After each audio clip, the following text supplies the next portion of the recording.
light 'em up, light 'em up, light 'em up, I'm on fire.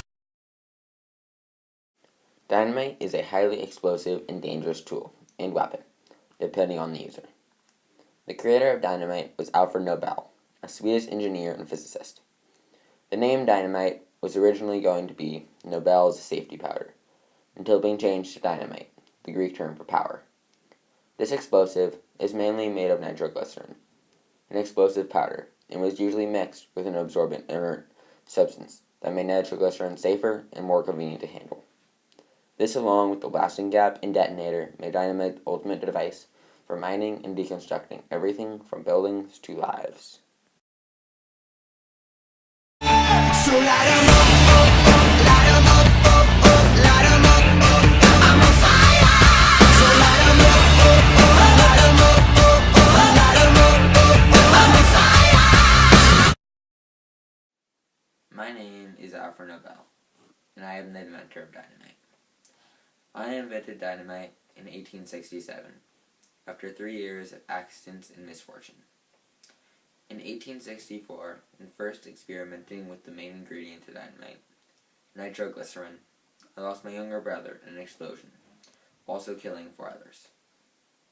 Even though many setbacks, I kept trying to make nitroglycerin safer. The first thing I made was the detonator. And then a year later, after more experiments, I made the blasting cap, both making the use of nitroglycerin far safer. In the beginning, dynamite was used for good and useful things. It was used extensively for mining and the construction of transport networks worldwide. And then I invented gelignite, a more stable and destructive form of explosive that could be used the same exact way. This is when people decided to use dynamite for more destructive purposes.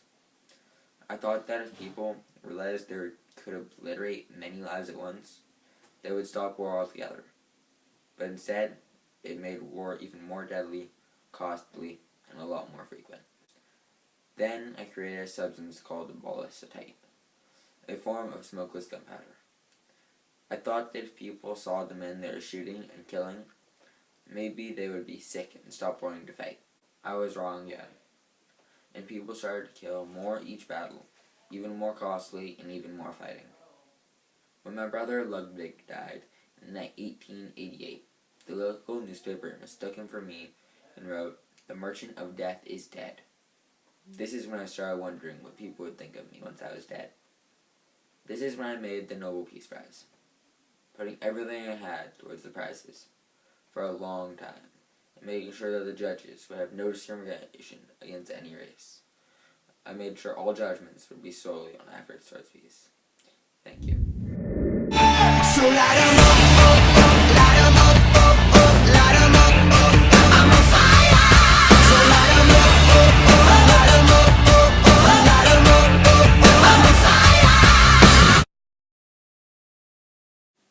Dynamite today is used in many films and cartoons, like Roadrunner, as jokes or unrealistically. What was insane in 1867 is now normal and not the biggest thing to worry about in war. Many people today use dynamite in their daily lives, destroying buildings, bridges, or other structures. Many Americans probably use it in war regularly to kill or scare enemies.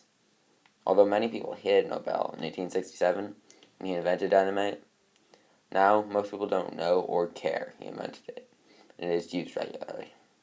Dynamite, a destructive force that is the base of all explosives today. So light 'em up.